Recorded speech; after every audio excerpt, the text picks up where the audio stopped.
Welcome back to another episode of the Rock Solid Sports Podcast. Today is Tuesday, July 23rd, and USA Basketball barely survives the USA Showcase. Yeah, but in the next segment, I'm going to talk about how I think this is just the beginning of something. Just the beginning of something special, maybe. Another former MVP might be joining the Denver Nuggets. Oh, yeah.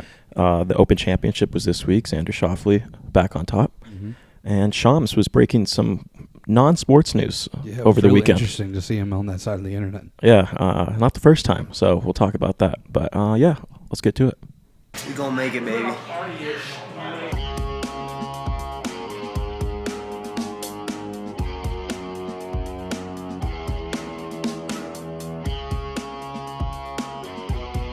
solid. Rock solid. Rock solid. Rock solid. Rock solid sports. Welcome back to this week's episode. Rock Solid Sports Podcast is brought to you by Slove. Make sure you spread love. Go check them out. Hats, hoodies, sweats, sweatsuits, anything you could think of. Go check them out at sluv.co on Instagram. That is sluv.co on Instagram and sluv.us online. I didn't butcher it. You didn't. You did great. For the first time. All right, well, let's get right into it. USA Basketball about to start their actual real run in the Olympics. Yep. But we just got through the exhibition stage, the USA Basketball Showcase, they called it, where they played in Las Vegas, Abu Dhabi, and London. And they barely survived. Yeah, I mean, these games have been kind of rough to watch. The only one where they've really asserted their dominance was against Serbia. The South Sudan one was scary. Germany, not as concerning just because Germany has been proven to be just a solid team. But I think, like I mentioned in the intro, I think we're on the brink of them figuring it out. I think this might literally just be them kind of pumping the brakes a little bit, taking it slow, getting used to playing together, all that. Has KD even played yet? Nope, not yet. Exactly. So they have one of the best basketball players in the world who hasn't even touched the court yet. I think they're just kind of meshing as a team right now, and I think when it comes time to actually play, I don't think they're going to have any problems. Their group phase is against Serbia, South Sudan, and Puerto Rico, two teams that they've already played. Serbia they beat up on. I don't think South Sudan does that again at all. I think they're going to really come into form when it comes time to actually go for that gold. So I think we're really on the brink of seeing them really play together, because when it gets down to crunch time in these games, they pick it up. One guy picks it up so far. LeBron James picks it up, and so does Steph. But, it's one of those things where as soon as they're like, all right, let's win this game, they take complete control over it, and there's really no hope for the other team. Yeah, I think the most interesting game started after the Serbia one. Obviously, I was tuned into the Serbia one to watch Nikola Jokic play against the USA. It was really close in the first half, and then once the second half got started, USA, like you kind of just mentioned, put their foot on the gas and showed that they had more talent. Serbia is a talented team, though, so they just couldn't really make shots like the whole second half. And if they do make shots, maybe it's a little closer of a game. But then, the very next game, you got to play South Sudan, and people are going into that. I think USA Basketball was like 43.5-point favorites going into that. And they won by 1. It was very concerning to watch, especially early. Joel Embiid was getting just worked by real Africans, ones that play for their country. But it was interesting to see Carlick Jones, former Denver Nugget. He got triple-double that game. The South Sudan coach talked about how it kind of meant more to them, because I think they've only been a nation for like 10 years or something like that, maybe even shorter. But, yeah, they only lost by 1 point, so what an impressive outing by South Sudan. Yeah, no, and I don't know. I think basketball is one of those sports that a lot of it does rely on how hot you are going into the night, and no matter how many good players you have, if none of them can find their shot, it doesn't matter. The other team any team can win. I think that's why everybody finds, like college basketball so fun to watch, and all that is mainly just because of the fact that it's a very hot and cold game. And if you're cold, things can go south, and if you're hot, you can obviously take it away. South Sudan. South Sudan. There you go. So, but I think they're going to kind of snap out of this kind of like lackadaisical little stump they're in right now when they get to these actual Olympic games. Mm-hmm. So I think we're going to see them come together here soon. And then you mentioned Germany. Like, I don't think that's as concerning either because they have a squad. Yeah. Not going to lie, I was watching that game. I was like, I forgot how many decent players they had on their team. One being Franz Wagner. He's an amazing guy to have like as, I guess, your number one. They got Mo Wagner's brother, Dennis Schroeder's on the team. A couple other guys too. But, yeah, no, that's a good squad. I think Germany might provide the biggest issue going into the Olympics if they see them in, the tournament rounds later.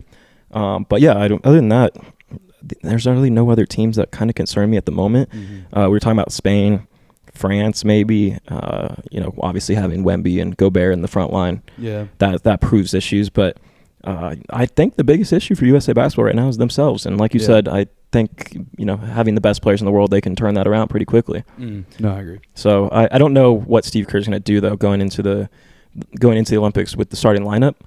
Joel Embiid's been a little lackluster to say the least. And that Anthony Davis, Bam Adebayo front line has kind of proved issues. But other than that, like it's pretty much just been LeBron and Steph so far. Yeah, and a little bit of Anthony Edwards.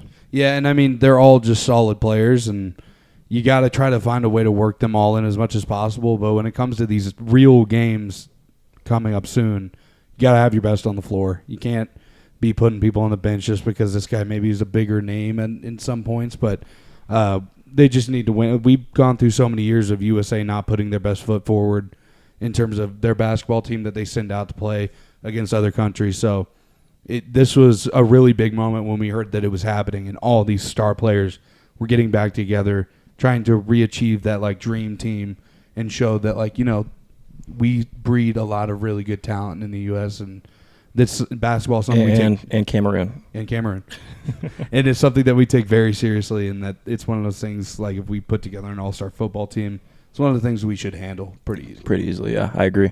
Any thoughts, USA basketball going into the Olympics? I agree with Jackson. I think a lot of experimenting going on in this first stage, the exhibition games. So I don't think that there's anything to worry about really. I think they'll be all right, especially with the squad they got. It's a good one this year. So, LeBron hitting both pretty much game-sealing shots. How do you, I know it sucks coming from us, but like obviously he's representing the country now, so we kind of have to accept it. But it did hurt watching. I was like, can anybody else make that shot? Guess we know who the real number one option is. Yeah.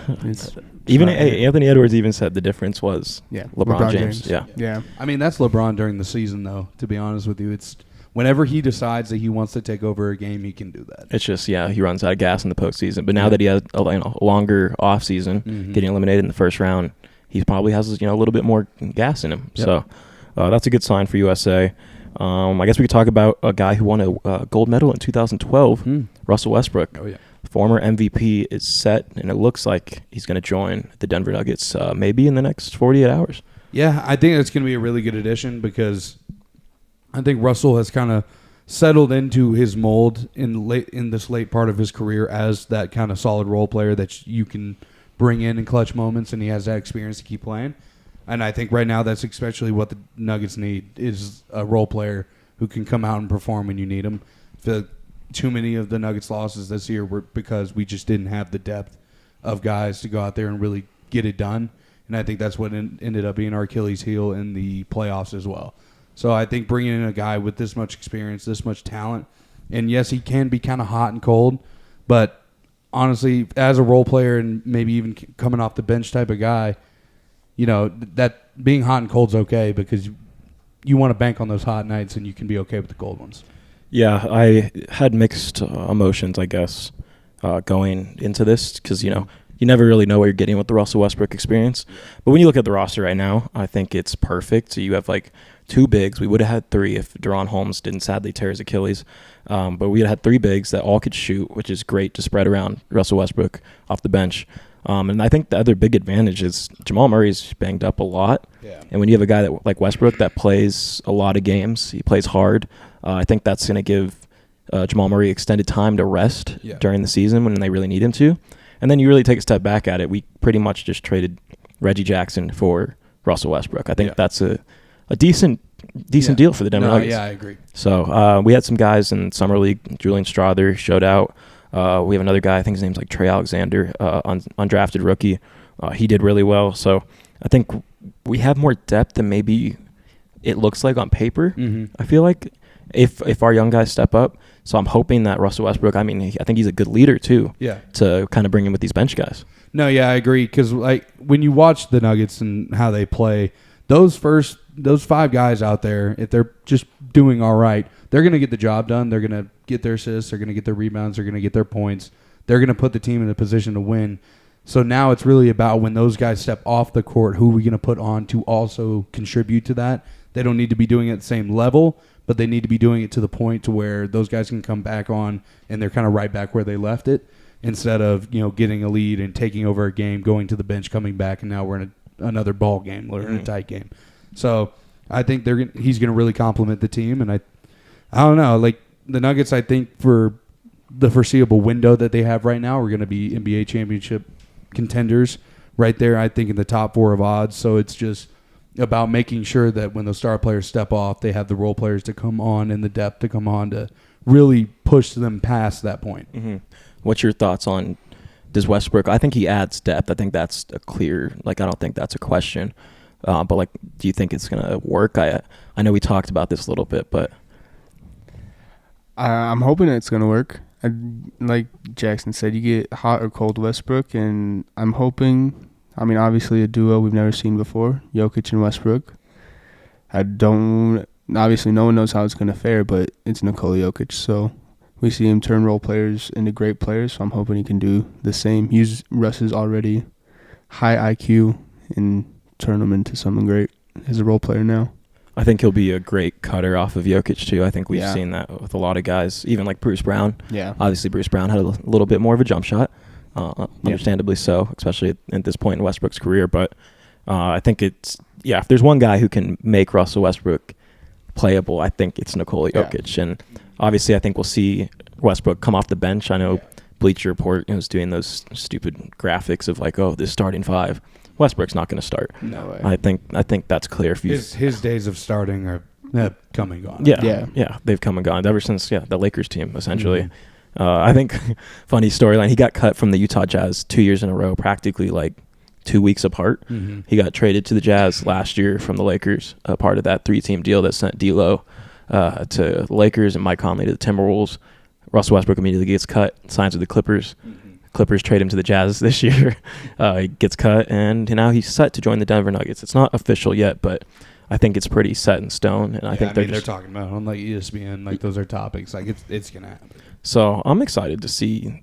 I don't know, the Westbrook experience. It's gonna be really weird to see Russell Westbrook in a Nuggets jersey. Yeah. No, I agree. I don't think he's gonna be number 0 either, which is also gonna be kind of concerning because we do have Christian Brown still. Yeah, I didn't even think about that. Double. I would say 00. I feel like is his best 0. Option to keep. Has he always worn 0? Yeah, I'm pretty sure. I think on every team he has. I think maybe the only one he didn't is maybe the Houston Rockets. That was the only thing I could think of. And I think he was number 1. You don't think Christian Brown gives out that number? No. Nah, he's already shouldn't. Yeah, he's already certified on a Nuggets jersey. He's a champion. Westbrook can't say that. Yeah. What number did he wear for the Houston Rockets? This is great podcasting. You got it. Give me a second. If I find this before you. This happens every time. And he finds it literally right before I find it. You might give me this time. I don't see it. Rockets. Well, I was just looking at if it's changed. Oh, nope. He wore number 0. 0. Well, in Houston. Let's check about the Wizards. I think 4. Wizards. He wore number 4 in the Wizards? Yep. It was looking at me right in the face. Yeah. My fault. No, you're good. So we got to the bottom of that. Yeah. I thought that there was a year where he didn't wear 0. I couldn't remember what. 4 though. He could wear 4 again. I don't know if he would. Yeah, I don't think we have a 4 right now. But could you always wear 00? Or that's an NFL thing. They think that they just started allowing it. Yeah, I think the NBA you can. Yeah, because Daryl Arthur, right? Yeah, Daryl Arthur used to wear number 0. Good poll. Good poll. Thank you. And then Reggie Jackson, who we mentioned earlier, he just signed with the Sixers today. They get more depth. I think it's an upgrade at least from Reggie Jackson, and it might not be the most exciting. It's a nerve-wracking thing. I think there was a tweet that said you're either going to get the highest experience, it's going to be the workout so well, or it's going to be just a terrible experience. And Yeah. even if we just meet in the middle, I'd be kind of I was happy. about to say, with Russell, I don't think it's going to be a terrible experience. I think we're probably going to get, I'd say 90% chances we get that middle. We get that just average, solid guy to have on the court, but not really the guy that's making a huge difference. But there is a slight chance that, every now and then he comes in and really performs. And I think that's a risk you're willing to take. But I don't know. At his position on this team, I just don't see him going out there and just being terrible. I think he'll be fine. I think he'll be surrounded by a lot of really solid players, too, that can boost him up. I don't know. But with the 76ers thing, that's going to be an interesting team to see as well, because I think that team will live and die off of Embiid's health. Yeah. If Embiid stays healthy, that team has a very serious shot of going to the finals. Great roster. Yeah. I saw a great joke about Tobias Harris. Mm-hmm. It was like, what was it? It was something about involving Kamala Harris now being, up for presidential election. Yeah. And someone was like, if the Sixers could handle 5 years of a Harris, I think the USA might be able to handle for something stupid like that. But yeah, no, that Philly team looks great on paper, and again on paper. But if Joel Embiid stays healthy, that team is loaded, and they're up there just with what I think the Celtics and Knicks I think we've talked about. So that's gonna be maybe a good year for the Eastern Conference, which we haven't been able to say in a while. So, do you have any other thoughts on the Nuggets going forward? Nope. I'm excited for what the future holds. It does suck that Deron Holmes went down. That will forever hurt. Yeah, We'll never know. That's the saddest part. We'll know just next year. Hopefully, No, but never. We'll never know like the Full 100% healthy, which is sad, but Hey, but thanks to that stupid NBA rule, he'll be able to win Rookie of the Year next year probably. that's right. Oh, That's right. yeah. Worst rule in sports, he might be able to win it. Yeah, I don't know if a backup of Jokic will ever win Rookie of the Year. he could be that good. He could be that good. Well, let's hope. But excited. Looking forward to it. Hopefully, welcome Westbrook. Hopefully that gets officialized. Yeah, hopefully No today. That'd be great. Yeah. Any last thoughts on the Nuggets, Jackson? No, I'm with Caden. I'm excited. I think that we're set up for another good year here like we were last year. And I think as long as everyone just kind of stays healthy, rides the wave, we'll definitely make the playoffs. And so from there, it's just about getting it done from there. Agreed. Only other basketball news I have. There is a tournament going on right now. It is the biggest tournament in the state of Kansas. It's the only thing Wichita excuse me. It's the only thing Wichita really has that makes people excited for basketball besides, back in the day they had a couple guys. But the biggest tournament, at least it's like pro, semi-level pro athletes. It's all like alumni of school. It's called the TBT, the basketball tournament. What an original name. Great name. And every year they play for $1 million. This year, some loaded squads in there. They're mostly alumni, like players of schools. This year, Team Colorado in it yesterday. They upset the number 1 seed, the Aftershocks, which is the Wichita State alumni team. And hopefully he picks up. But friend of the show, D'Shawn Schwartz, hit a game-winning shot. Yes, sir. We'll clip it right here. Iron, King the offensive rebound. Now Schwartz for the win. It's over. And yeah, so you guys are gonna see that. If you're watching on YouTube, you'll see it. If you're listening on audio, go look it up. It was an amazing game winner. We're gonna see if we can get him on the phone right now. This would be very embarrassing if he does not pick up. Let's find out.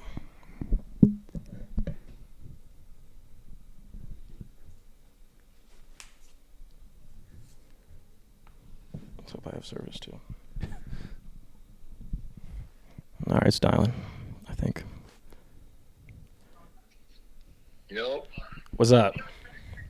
what's good, fam? How you doing? I'm good, man. Chilling in an Airbnb in Wichita. Wichita, Kansas. Doesn't get much better than that, huh? No better place in the world, my man. That's amazing to hear. You're live right now, by the way. So first of all, congratulations on. I don't know if I've spoken to you in 3 to 4 years, maybe. Since then, graduated from CU. Great senior year. Went to George Mason for a year, and then You're gonna have to help me with this. Last time I checked, you were playing in France, correct? At Le Mans.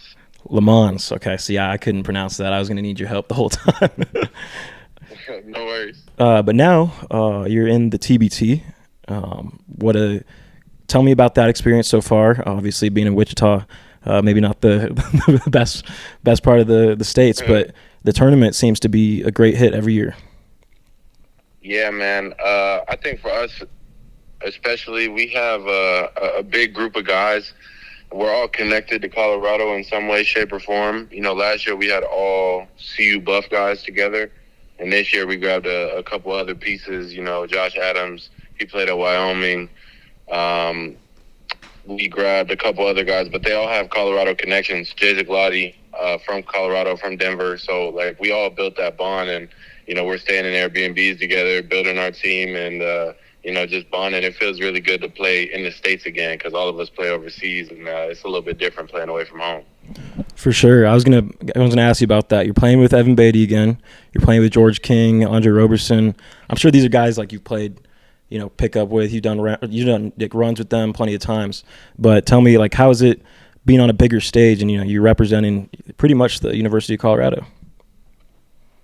Yeah, me and George were just talking about it today. Actually, it's man, it's been a lot of fun. It's rare at this level. Once you leave college, it's rare that you get around a group of guys that you actually care about and want to play with. Because once you start getting into professional basketball, it's more about money and about your individual success. So, egos can get in the way and all that kind of stuff. But, we're all fighting for a common goal and fighting for the pride of our school. And so, meshing eras, which is cool because we all played for Coach Boyle that went to Colorado on this team. And so we all have that kind of common denominator. We all speak the same language. We all learn the same things. And so, we're sharing memories and doing all that. All these guys know, what time it is when we put the Buffs jersey on. For sure. Repping the Box State. Gotta love it. Yes, sir. So I got to ask you, last night, I'm actually in the room with a Wichita State alum, so this might be a sore subject. But last night, you guys upset the number one Aftershocks. What a shot. Tell me what was going through your head once it went in, or before it went in. Just tell me how that went through. Yeah, I was actually 1 for 8 before that happened. I felt like I couldn't get a good rhythm. I didn't get a clean look really the entire game, and that was the first one I had where I had some time and space, and I knew, Coach Rube drew up a play. We were supposed to get a flare screen for me in that same spot, but we ran the play wrong, and I think that went zone. And Jay put up a shot, it hit the rim. George King got the rebound, amazing offensive rebound. Had 3 guys on him, kicked it out to me in the left wing. It's a shot I've taken thousands of times. That's why you put your work in the summer. Caught it. I didn't see anything but green. It was just a slow motion, just one of those shots. Yeah, no, it reminded me of obviously a little bit. I don't know how you would compare it in games that you've played, but that Dayton, I think we were 13 seed at the time, and you go in there in their house and knock down kind of the same shot, but just from the right wing. Did that feel similar to you, or both just different, or how's that comparison? Yeah, Coach Boyle actually called me after the game, and he asked me which one was better, that one last night or the Dayton shot. And I still say the Dayton shot because that one was in United Center. So, you see him in the Michael Jordan jersey up in the rafters and all the history that goes on in the United Center. And obviously upsetting a big team like that. My dad has the shot plastered on the wall in the basement. So that's always been a cool memory for me. But that one last night was super cool, man. Just to, share another moment like that with guys that you love playing with, having Evan there, George. George was my vet. He was a senior when I was a freshman. Evan was my roommate. Shane was a big piece. Dalen, all these guys, man. So just to be with them again has just been so cool. Okay, only a couple more questions. I was going to ask about Evan. I know he's coming back on the staff this year for CU. Talk about how big that is for, just Boulder and the team in general. I know he's Mr. Boulder, essentially. Yeah. We call him the mayor. Everywhere he goes, man, that smile lights up the room. that laugh. He's just a big personality. And I said that he's gonna bring life and bring culture to the new set of guys. He knows what it takes to win. He's won big games. He's got an incredible resume and incredible college career. And, he kind of manifested this whole thing. And I think that's the coolest part, from my end, being, coming in with him as a freshman, being his roommate for 3 years, and, just hearing him have those talks about wanting to come back on staff and be the head coach one day, learning under TB, learning under Coach Roan and all the guys that are there now. But just to see him actually there and doing it and actually being on staff has been I'm just so happy for him. Yeah, no, it looks awesome. I'm happy for him too. A couple more questions. You mentioned the vets. Talk about the young guys. I know you said a bunch of guys under Tad Boyle. The couple last 2 years, you got Jabari Walker, KJ Simpson, Cody Williams, Tristan, all going into the league. Talk about how excited you are for them. And I know, it's probably kind of surreal seeing them get their shot and, them being young and you playing with them, kind of seeing them grow before your eyes, I guess. Yeah. I think the only one I wasn't able to play with I wasn't able to play with Cody or KJ. We overlapped a little bit just from, being on the way out and seeing each other around and stuff. But I didn't get to connect or see Cody play in person. But, tremendous steps for the program. Seeing a lottery guy going in the top 10 has been super cool. He had a really big year, and obviously his brother is in the NBA, and that's really cool to see as well. I think KJ was just that energy guy. I remember I was at George Mason, and Coach English coached at Tennessee, and we were watching the Tennessee game where KJ dunked on Tennessee, came down the lane, dunked on two guys as a freshman. And from that point, we knew, he was going to be one of the guys. And then Tristan and Jabari, they were there my senior year at Colorado. And Jabari and Tristan, they were young. Jabari was 17 when he first got in. And we all knew, those two were going to be the guys. It was weird they played the same position, but it kind of worked out the way it needed to because Jabari left early. Tristan got his minutes, and he came in and became the guy. I'm really excited to see what both of them do this year. I think they have tremendous potential to have long careers in the NBA. Off-subject question. I do agree with you. Off-subject question. Have you met Deion Sanders yet? I have not. I think that's the most asked question to any former CU or current CU athlete. I know that's the big talk around campus. So hopefully one day that'd be cool. Yeah, for sure. I always talk about we were there before our football team had all the buzz. We had to fight through the times. But I would say we did have some cool memories. When we beat Nebraska at home, stormed the field.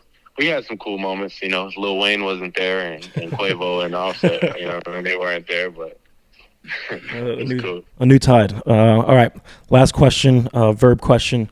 Verb Energy, if you need caffeine, protein bars, 30% off. Use code ROCKSOLID. Sorry, I had to squeeze that in there. I know you're a music guy. Favorite artist right now? Right now or all time? Let's do both. Right now I'm listening to a lot of Ken Carson.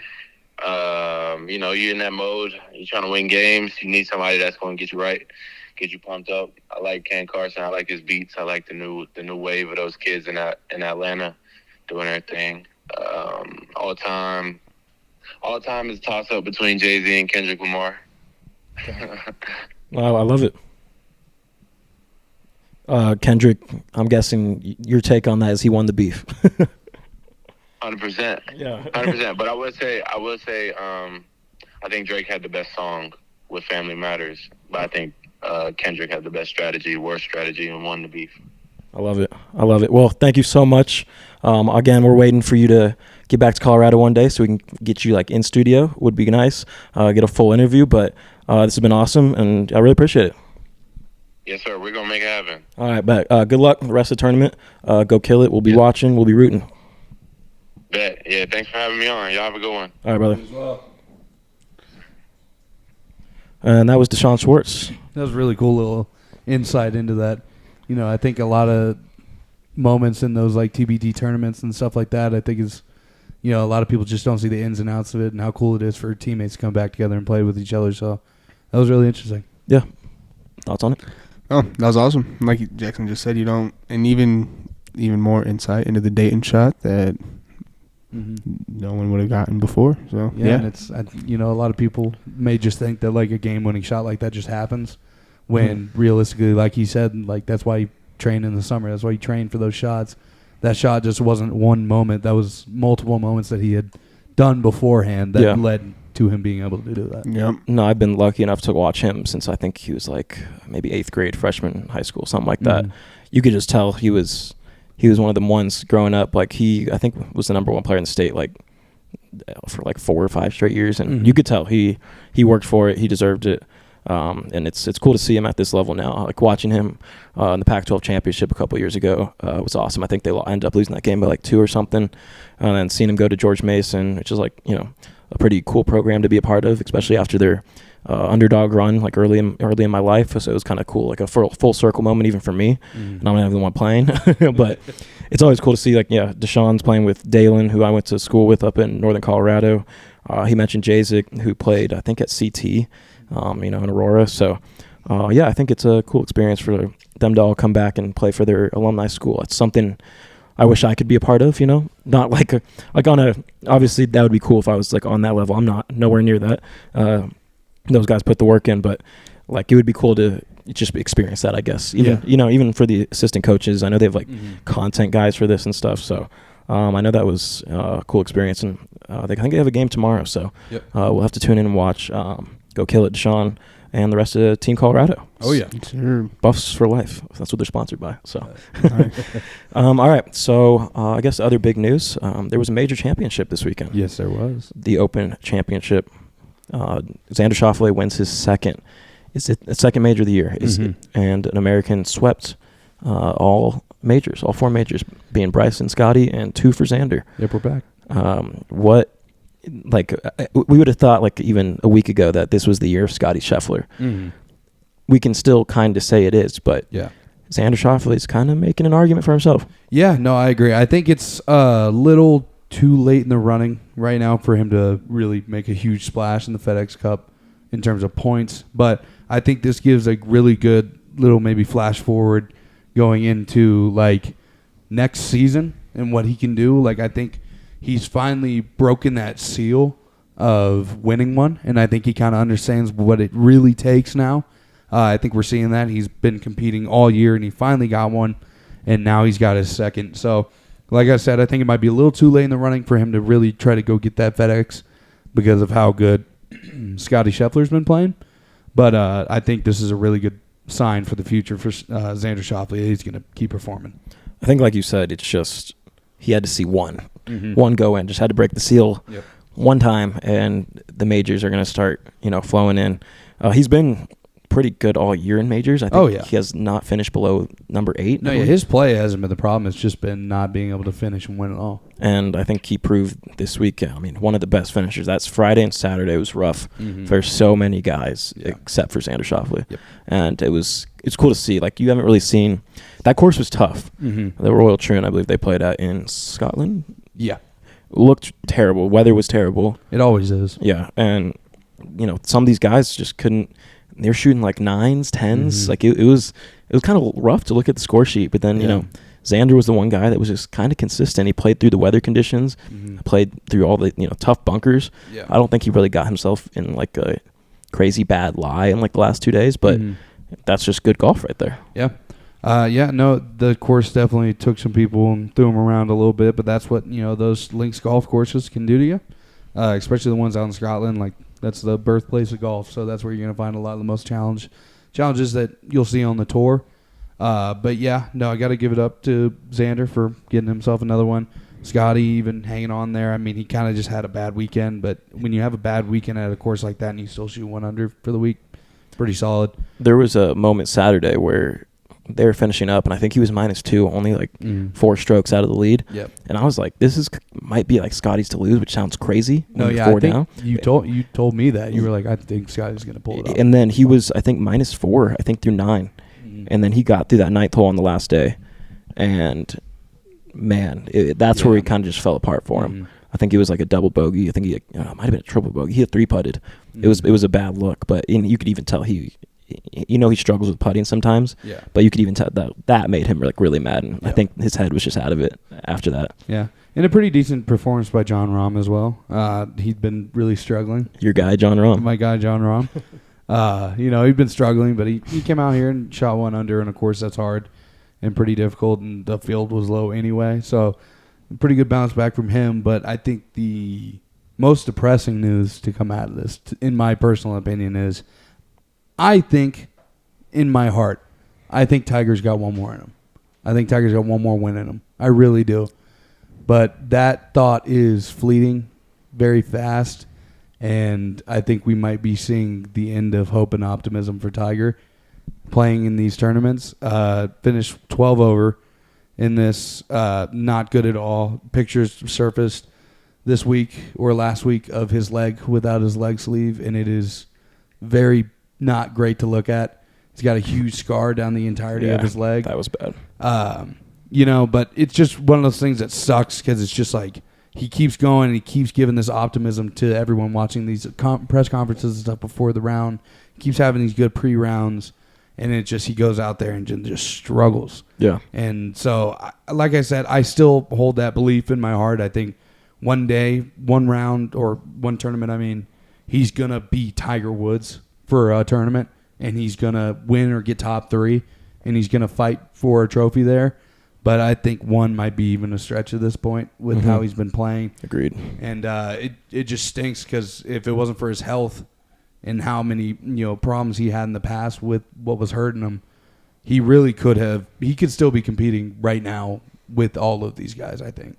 So it sucks to see this illustrious career, and this won't take away from any of that. No. But it sucks to see this illustrious career start to really fizzle out right before our eyes, and we're seeing this one of the best athletes of all time just start to kind of crumble and fade away into the new era of players. What do you think about that take? Tiger Woods, is he gonna get another one? I don't see it happening. Unfortunately, I agree. For a while after like his big accident, I was like, I still think he has one in him, and I thought that for a long time. Mm-hmm. But I would say probably within the last couple of tournaments he played, my thoughts just been. It's hard to watch. It's sad, really, because it's just like you remember how he used to play, and you still see those moments, but he just can't get through the course and stuff. Yeah, that's really the biggest problem. Yeah, like, it seriously is. If he rode on a golf cart, oh yeah, 100. He would compete. 100. The fact that he has to walk. Yep. What is that? 72 holes total. Yeah. Mm-hmm. The fact that he has to do that is rough. I agree. I think you see, I remember when it was. It was one of his first tournaments back, I'm pretty sure. But, like, it got to, like, day 2, and he was, like, got in a bunker in a funny position and, like, couldn't get out of it. Yeah. And he said Jin couldn't walk almost, and it's sad. It really is. Yeah. I thought one really funny part of the weekend, I don't know if you saw, I don't remember who it was, but some guy just hit a bad shot, and, like, and he just quit right there. Oh yeah, I saw that. I think like his back like flared up or something, but like that is so awesome. Yeah. Somebody you hit a bad shot and you're just like, all right, let's go home. Yep. I'm done. No, yeah. He probably just saved himself a lot of time because that's a decision you make when you're like not going to make the cut, not going to make a lot of money, or if any, and I'm just going to save myself the body strain from doing this. I'm just going to leave. I'm just going to go home. Yeah, I think that's something. I wish I had the money to just like pay for golf and then just leave. Yeah. If I had a bad shot. I'm out of here. Like maybe his back probably did flare up, but I thought it was just funny. It was probably something that like I'm assuming it's something he could have played through realistically and been fine. It would have just been kind of annoying, but he was like, I'm done. I'm not gonna make the cut. Let me just get out of here. Save myself from actually hurting myself. Yeah, exactly. It is very sad that we have no more majors left this year. But luckily the PGA is coming to Colorado in less than a month. BMW Championship, so that'll be cool to watch. That's I think the second playoff round. I think I could be wrong, but it's either the first or the second. But I'm very excited for that. Less than a month away, so golf's not over yet. Not yet. Not just yet. Kind of, but not really. All right. Any other golf news? I don't think really any. I know Charlie Woods kind of struggled in his junior USGA debut, but. Might be a little Bronny James situation. Nepotism. I think Charlie's got a pretty bright future ahead of him. I He'll think be once fine. he gets used to these He'll be fine. championship tees, he'll be all right. So, no thoughts on golf? I don't have any. Okay. Well, I guess the only other news we need to get to is one of the best and biggest names of sports insight in business. Mm-hmm. One of the biggest sports insiders there is, Shams. I can't pronounce it. Shams Charania, I think something like that. He usually announces, NBA trades, mostly NBA stuff. He gets some NFL news sometimes. He got like the NFL draft like 2 years ago. He's like the younger Woj. Yeah, younger Woj. Like he's getting up there with like Schefter and all these guys. Yeah. He was dipping his feet into politic news. Yeah. He announced, I think Joe Biden officially broke it first, or I don't want to get into that. I Maybe think it was his account shortly afterwards. His account Yeah. released the press first. I don't know who released it, but his Twitter account released it. But Shams was the first like insider, maybe like 2 minutes after, tweeted that Joe Biden dropped out of the presidential election. Yeah, no, that's weird to hear it from someone Shams. like that. Like, it's something that you wouldn't have heard about until probably the actual press release came out about it. So it's the sports side of the world who isn't very tapped in with politics just got the little heads up before it happened. He dropped out on National Ice Cream Day. Yep. Damn. How Democrats felt when that news came out from Shams is how I felt when Schefter told the Falcons fans they were getting a quarterback. Yeah. Like right before we started picking. That's a good connection right there. Yeah. No, it's honestly just so weird to see. Like I remember seeing this dude at the NBA Finals. Like he was sitting like right behind us, and then he, 2 years later, he's dropping. I remember a couple years ago he dropped that Trump had corona back when he was in office, and then now he dropped, telling people that he's out of the presidential election, which is just so weird. Yeah. It's like if Adam Schefter was doing this, I would feel like concerned, Yeah. Like Shams, I'm kind of like, it's still weird, but like I kind of expect it at this point. Yeah. But yeah, if like Adam Schefter, like Ian Rappaport, Woj, I don't know. I just Got his fingers in a lot of different pies, man. yeah, he And the does. news will travel to you. So I mean, yeah. Any other thoughts on just that in general? Like The tweeting or the yeah, no, just Joe Biden dropping out I think it was on National Ice Cream Day. Yeah. I think it was the necessary move, to be honest with you. I think that was their best move going forward, was to bring somebody new in. And I think, we haven't heard a lot from Joe Biden. Anything. And I know a lot of people are circulating some kind of out there rumors and stuff. What I think it is a guy who no longer has to fight for his reelection and is almost 90 years old and wants to just relax and be the president for a little bit. Just to lay down. Yeah, honestly, he gets to just rest. For a Why little bit. wouldn't you want to just lay down at like 82 years old? Like, Yeah. What do you? Why? Pardon my take. Even said it. You shouldn't be able to be president if you want to be president. Like, you know what I mean?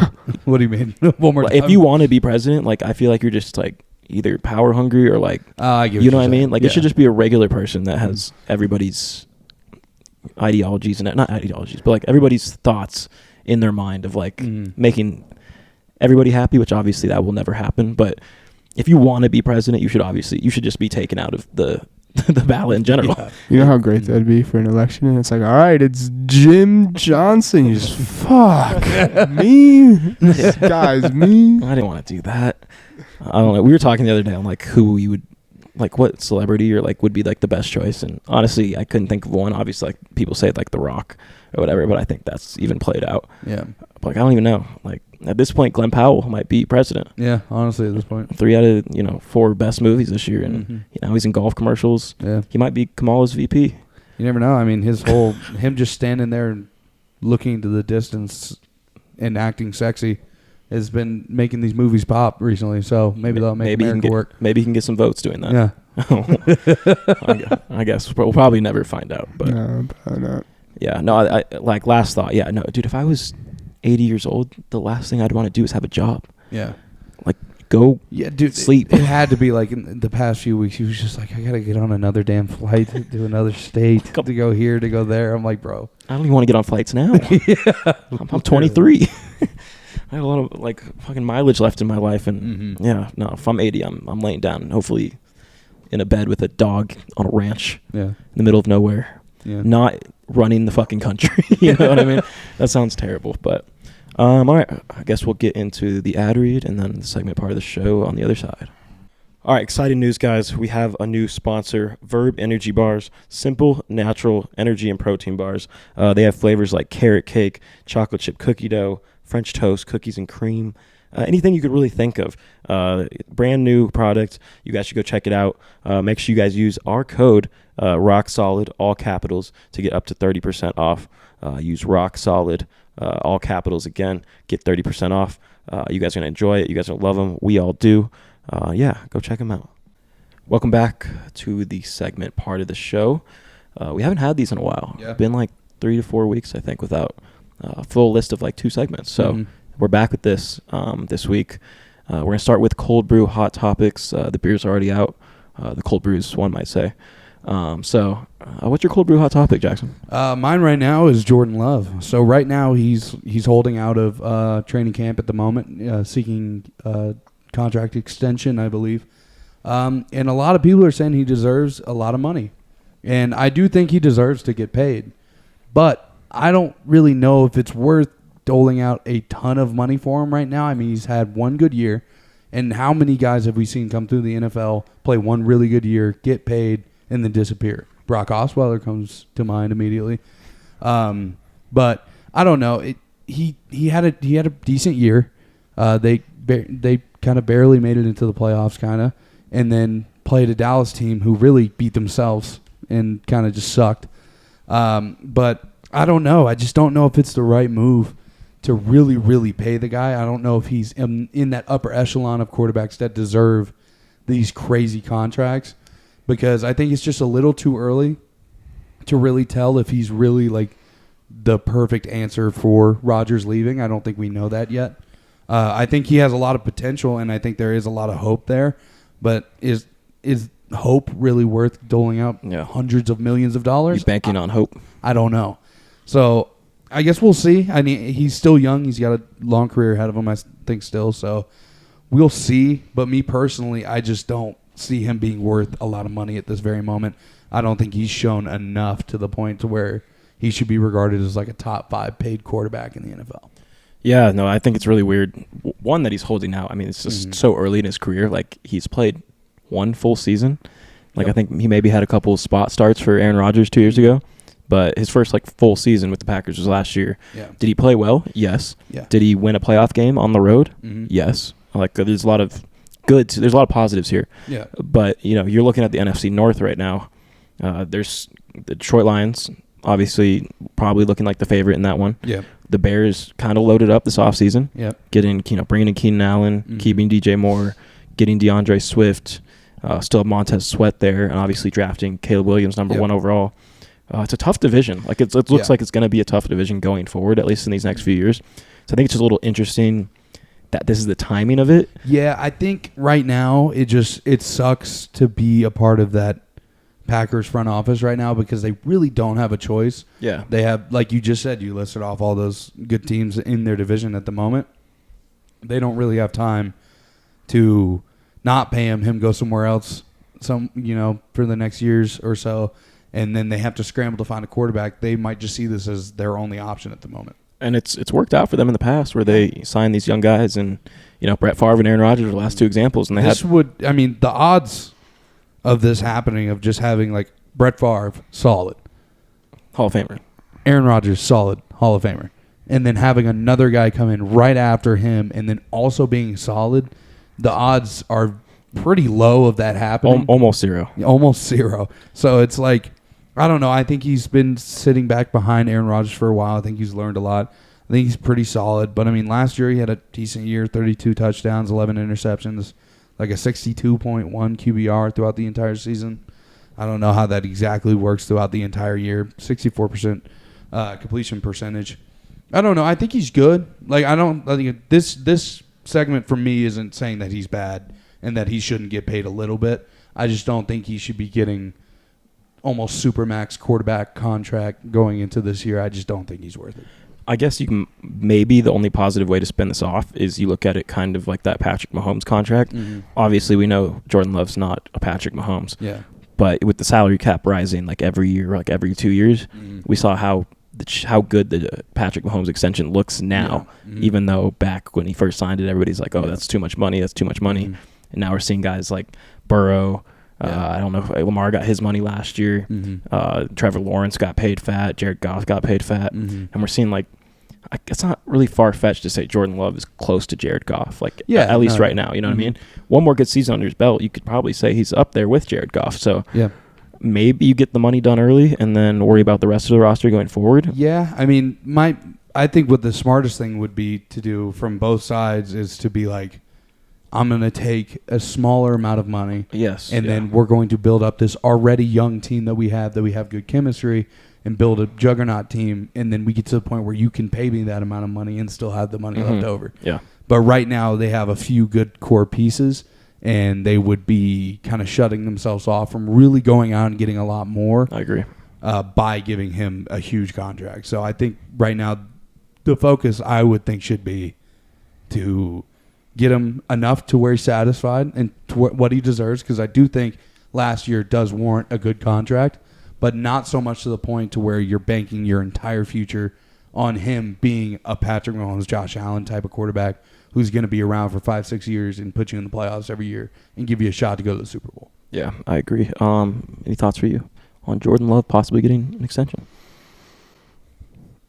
I don't know. I think they're banking on what they've already done for the last 2 decades and just praying that they did it again, which if I was the Packers, I'd do the same thing. They seem to do pretty all right in the scouting and their quarterbacks. So very well. Yeah. I don't know. I think he's going to be a decent quarterback, but it's too early. Yeah. And it's just, I think it it's is. just, It's early. It's a bad period of time too. Like you said, all these teams in their division are starting to gear up a little bit, so they can't really afford to fall behind at this very moment. They need to have just hope that this guy can do what they hope he can do, and we'll see how it plans out. Maybe I'll be completely wrong. I don't know, but right now that's just kind of how I'm feeling about it. Yeah, no, I agree. My cold brew hot topic this week: NFL haircuts. Specifically, 2 of the players on the Cincinnati Bengals. Yeah. I know Joe Burrow and Jamar Chase are obviously really good friends, went to college together, now play in the NFL together. They both just walked into, I think, is it training camp or is it OTAs right now? I think it's training camp. Yeah, they walked into training camp today, first day of training camp. Both of them just cut their hair off, and one of them, being Joe Burrow, dyed his hair blonde. The real Slim Shady has just stood up. Yeah, the Cincinnati Bengals had a good tweet. I forget exactly what it said, but it was some Eminem lyric, and I was like, that's good. That's elite social media team right there. But yeah, no, I mean, I don't really care, but the internet, obviously Joe Burrow's a huge star. Yeah, and the internet reacted to it, and some said he lost his aura. I wouldn't say that. I mean, neither would I. I think the NFL in any sports league, there's a risk you take when you make a bold style choice, because if you do really well, that blonde hair is going to look dope through a whole year. He's gonna have his aura, but you lose a couple games, things aren't looking great. The bleach is starting to go away, and it looks patchy, and you've lost 4 straight games. Aura is minus 10,000. Yeah, you kind of look like an idiot. So it's just you run that fashion risk when you play professional sports. I think he was in Paris Fashion Week for Vogue or something in the off season.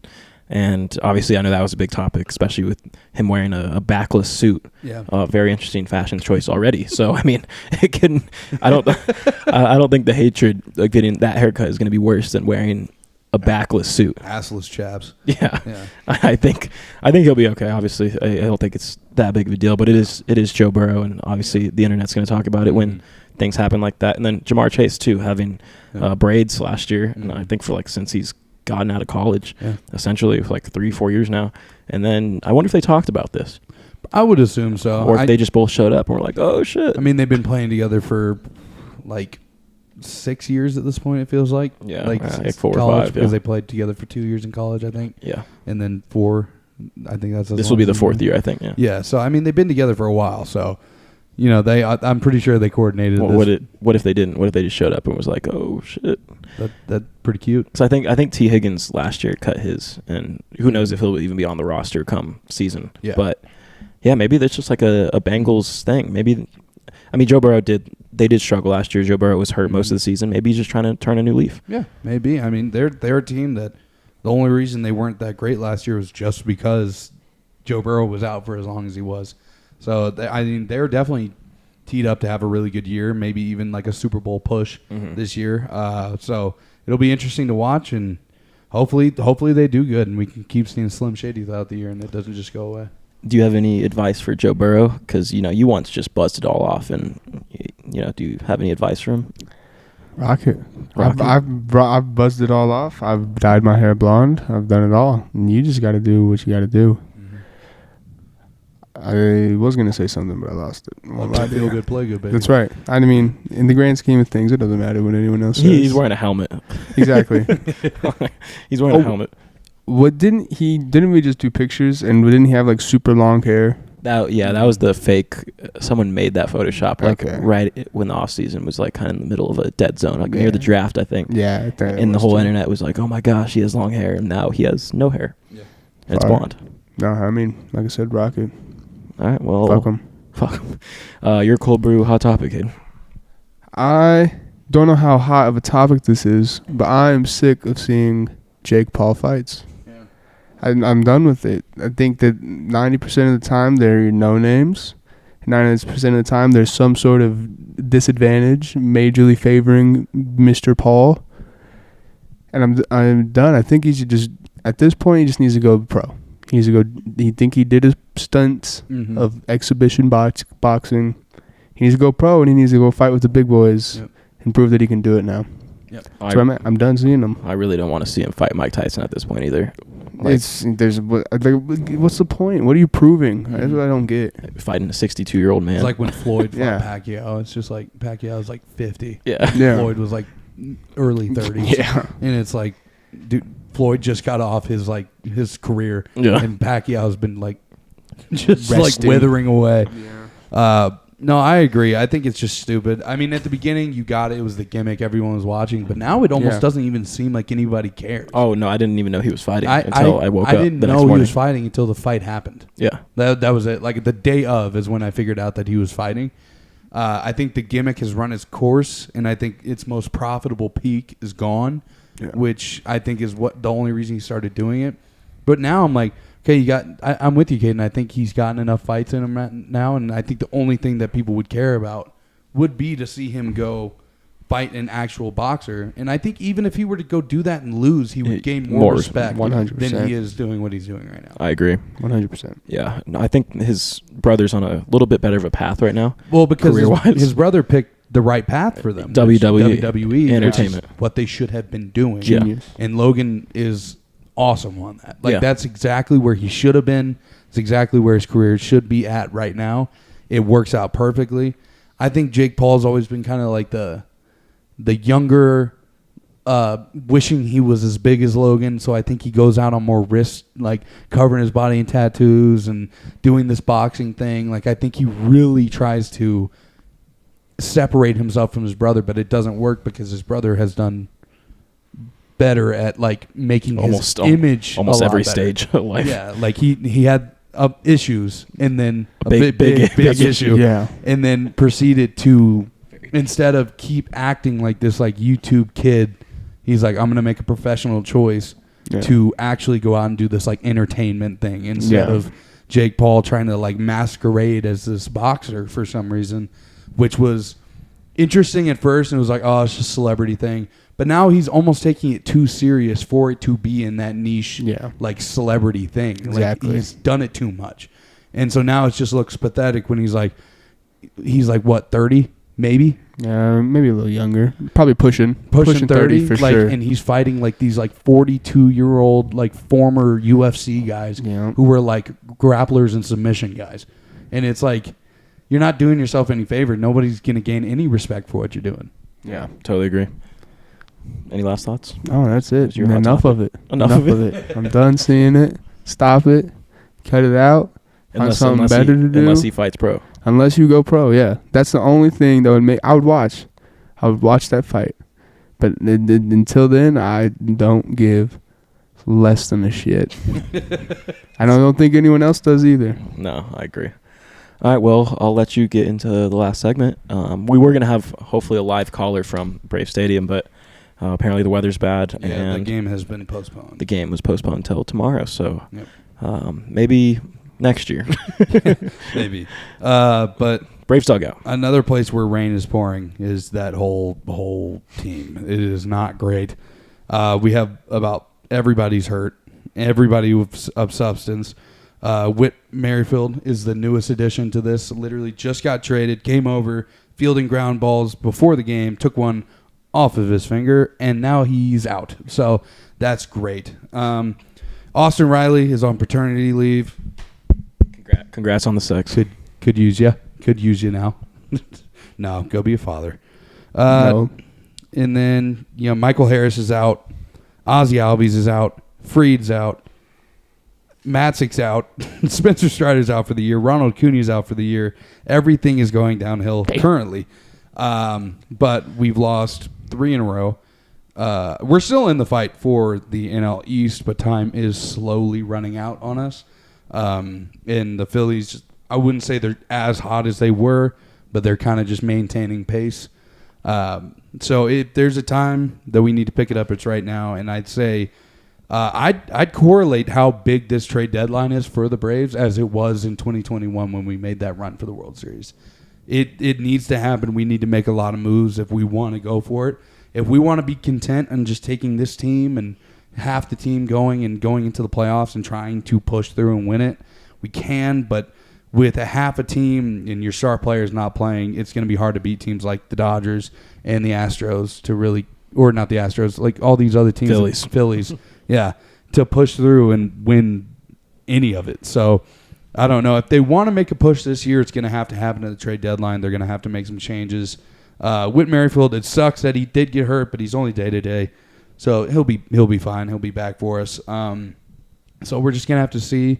Hopefully Ozzy's recovers quickly. 8 weeks, I think. Yeah, so he'll be back close to when the playoffs are getting ready to roll on. And like I said, Braves should make the playoffs. I don't think that's any worry there. But if we can get everybody back right before playoffs, I still have a glimmer of hope that we can have a pretty good run in the playoffs. But it just stinks when you go into a season like we were going to have with Strider coming in off of an amazing first year, Ronald coming in off of an amazing year, like all these players. MVP year. Yeah, everybody coming together. We got all these different players from different places. They're all finally molding, and then it's just like Murphy's gone, Albie's gone, Acuña gone, Strider gone. Like all of these guys who were going to be like the spearhead of this Braves team just wither into nothing, and now we're just literally playing with just the scraps, and we got to keep just pushing forward and trying to make it work.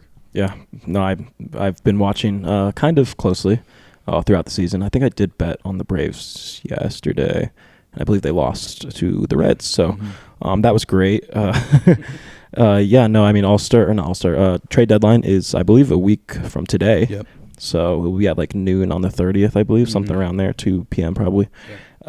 It'll be very interesting to see what they do because I think there's going to be a good amount of buyers this year and not as much sellers as like usually. But I don't know. I'm very interested to see if the Braves are just content with kind of maybe taking a year off or like punting a year and kind of saving their prospects for maybe next year's trade deadline when some of these other guys are going into contract years and stuff. Yeah.